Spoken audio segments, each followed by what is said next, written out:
Eh bien, bonjour à tous. Il faut vous dire, ça me fait un peu drôle d'être là. Mais bon, d'abord, je vous remercie pour votre vote. Ce papier a été repris intégralement dans le BJGP, environ 6 mois après, un peu plus, 9 mois après. Donc, je vous remercie. Et puis, en fait, pour cette présentation, j'ai pris un parti un peu particulier, parce que si vous avez lu le papier, vous êtes aperçu que c'est un papier qui est très discursif, c'est-à-dire qu'il y a relativement peu de données dedans. Donc, quand je l'ai relu, je me suis dit que ça manquait un peu, et je me suis dit après, bah, écoute, finalement, tu vas leur montrer les données sur lesquelles est basé le discours.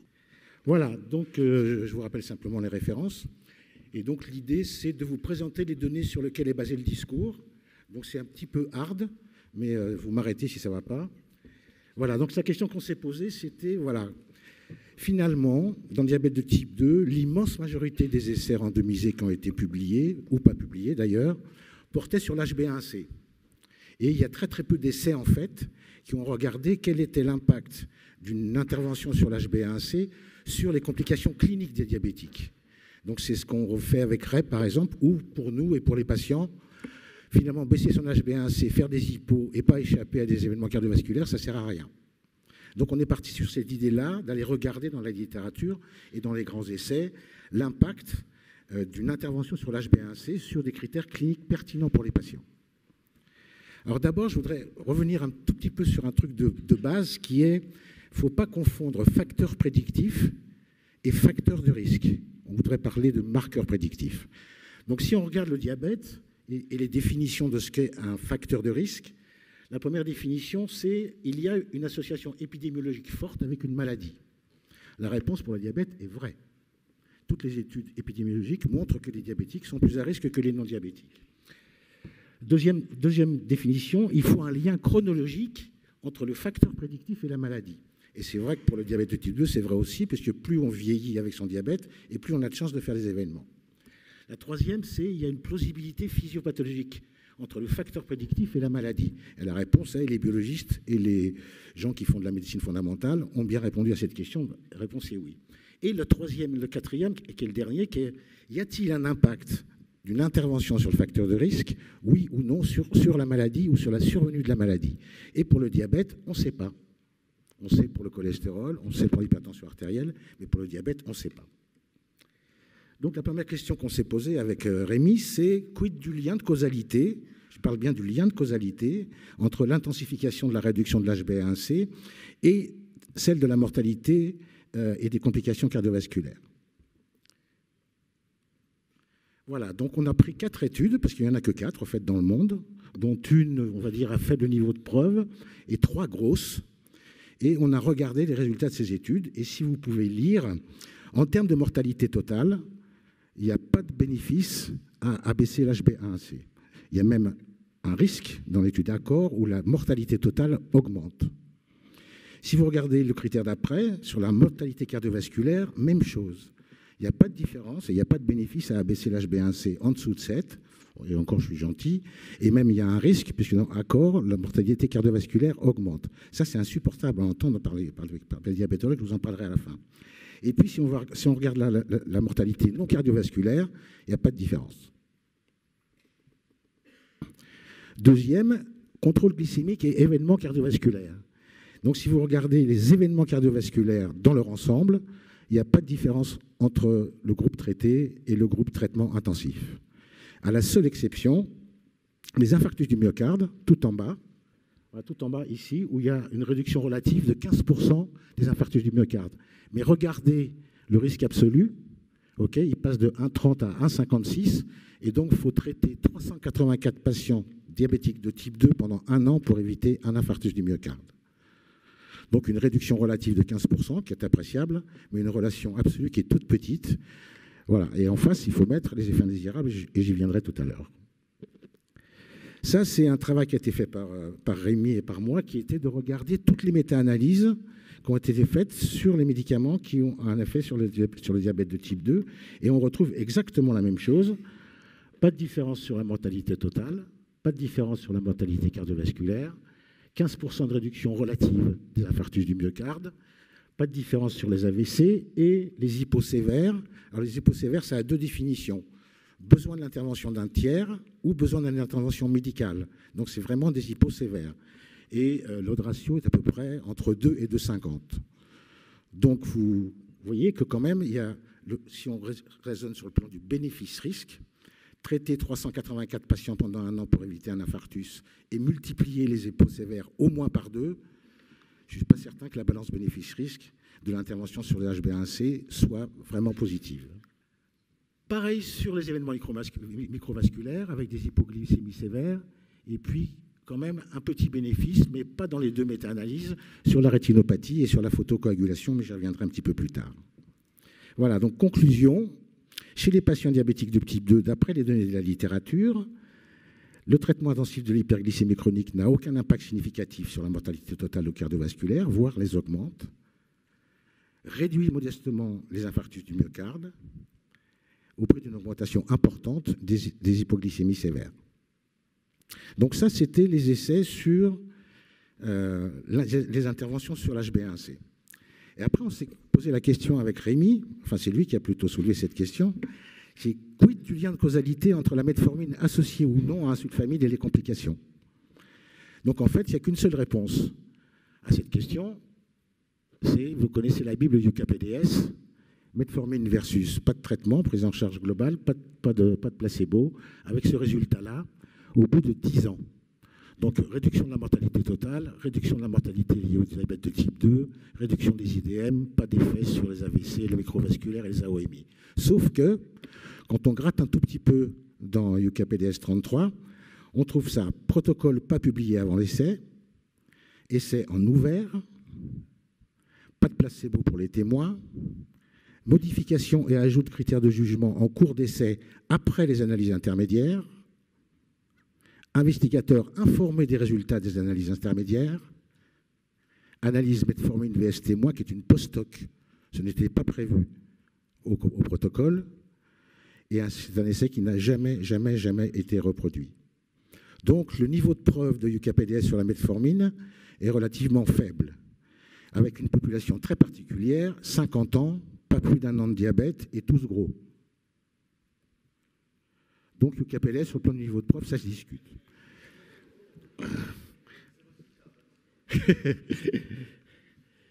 Voilà la méta-analyse de Rémi, qui lui a pris tous les essais metformine et qui montre bien qu'il n'y a pas de différence sur la mortalité totale, il n'y a pas de différence sur la mortalité cardiovasculaire, ni sur les infarctus, ni sur les AVC, ni sur l'insuffisance cardiaque, ni sur les complications microvasculaires. Je ne suis pas en train de dire qu'il ne faut pas prescrire de metformine aux patients diabétiques. Je suis en train de dire que quand on prescrit de la metformine, il faut savoir ce qu'on fait. On baisse l'HbA1c. Je dis ça parce qu'il y a des diabétologues peut-être dans la salle. Les sulfamides, je vais passer vite parce que je pense que j'ai plus beaucoup de temps. Simplement, dans UKPDS 34, en fait, ce qui sort sur les sulfamides, c'est la photocoagulation. C'est-à-dire qu'il y a eu plus de photocoagulation dans le groupe non traité que dans le groupe sous sulfamide. Le problème, il est de 2 ordres. C'est que premier ordre, c'est une étude en ouvert. Donc les patients et les ophtalmos savaient s'ils prenaient un traitement ou pas. Et donc quand on sait ça et qu'on commence à avoir quelque chose sur la rétine, on décide de faire une photocoagulation. Mais ça, c'est une décision subjective qui dépend de chaque couple médecin-patient. Et en plus, pour couronner le débat, c'est un critère qui a été ajouté en cours d'essai. Donc l'idée que que les sulfamides réduisent les nécessités de photocoagulation est quand même d'un point de vue purement méthodologique et biostatistique extrêmement discutable.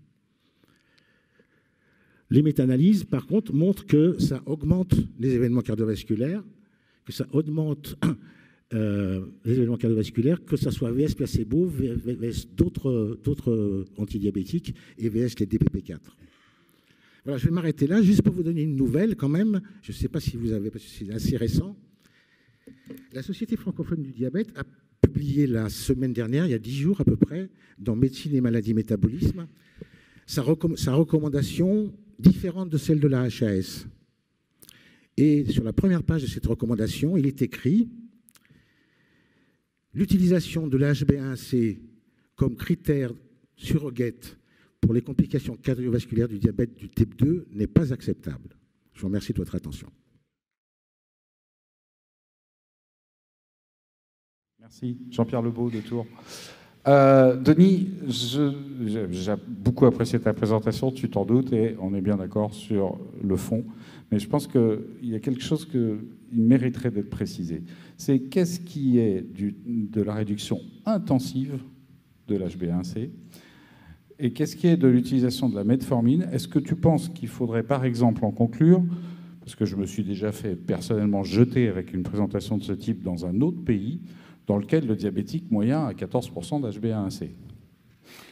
Est-ce qu'on peut affirmer, chez ce type de patient, que la metformine n'a pas d'effet sur les complications vasculaires? La réponse est non, parce qu'on voit bien que les populations qui ont été incluses dans les essais du diabète, alors maintenant elles sont plutôt dans l'Est de l'Europe, hein, Tchécoslovaquie, Pologne, etc.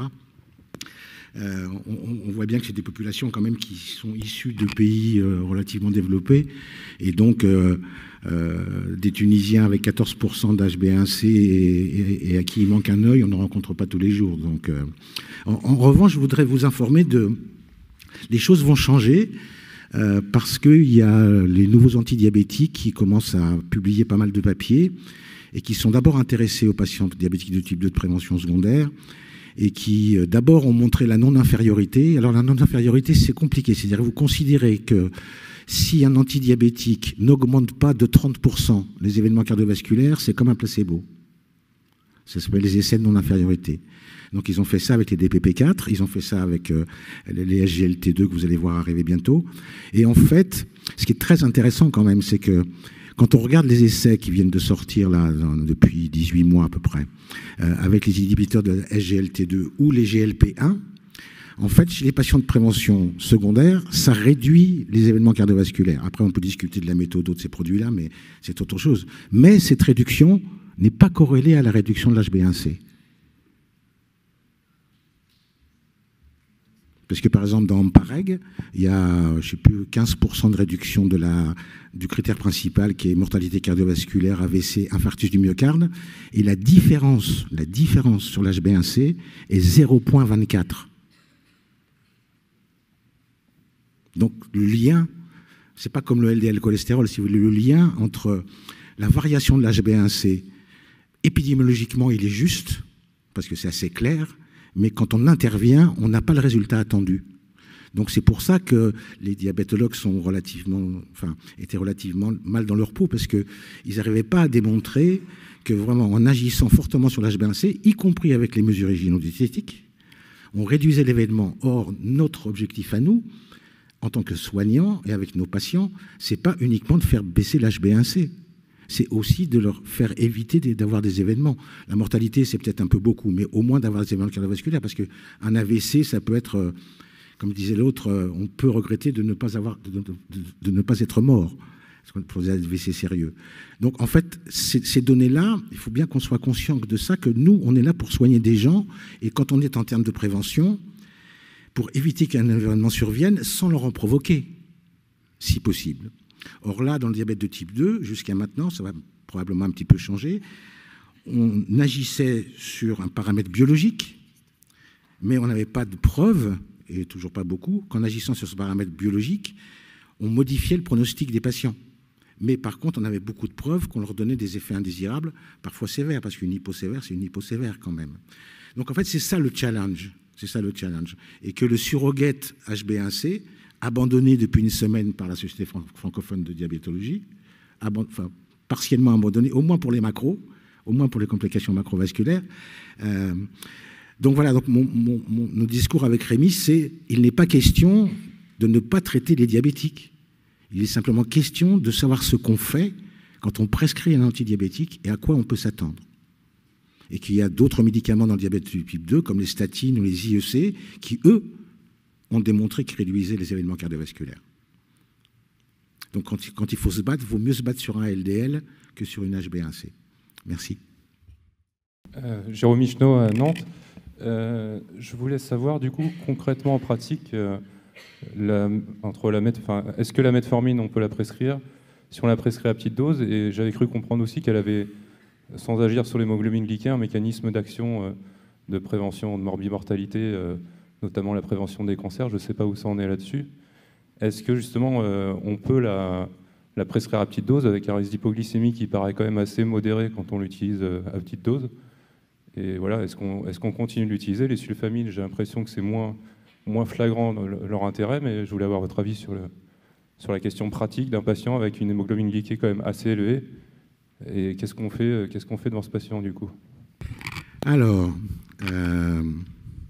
tu peux faire ce que tu veux. Simplement, ce que je peux te dire, c'est qu'il y a 2 essais en cours, un en Angleterre, un en Australie et États-Unis, qui utilisent la metformine chez les prédiabétiques, aux doses normales, avec un objectif non pas de retarder l'apparition du diabète, mais avec des objectifs de morbimortalité. Alors après, utiliser la metformine à la petite dose, finalement, l'objectif de la metformine, c'est d'éviter que les patients diabétiques aient une glycémie à jeun trop haute et soient symptomatiques. C'est ça le but, en fait, puisque sur le reste, on ne sait pas bien ce que ça fait. Donc la dose, écoute, c'est la dose AMM, quoi. C'est entre 1,5 g et 3 g, en commençant lentement. Mais je ne crois pas beaucoup à... Mais ça, c'est un avis personnel. Hein. Je ne sais rien des effets d'un médicament dont la posologie n'a pas été évaluée, dont l'effet des différentes posologies n'a pas été évalué sur des critères solides, au moins cliniques. La réponse est on ne sait pas. Voilà, la deuxième question, c'était metformine et prévention des cancers. Globalement, ce que montrent les grands essais d'intervention sur l'HbA1c, avec un groupe traité suivi normalement et un groupe avec intensification jusqu'à 6%, jusqu'à 6%, c'est que voilà, les médicaments antidiabétiques dans leur ensemble ne modifient pas le risque de cancer. Bonjour, Ioana Popescu, médecin généraliste remplaçant.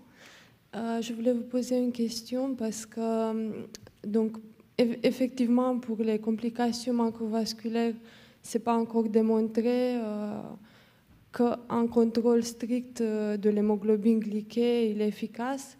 Mais pour les complications microvasculaires, notamment pour la rétinopathie diabétique, il y a des... En fait, c'est bien démontré que le contrôle de l'hémoglobine glyquée, ça peut réduire...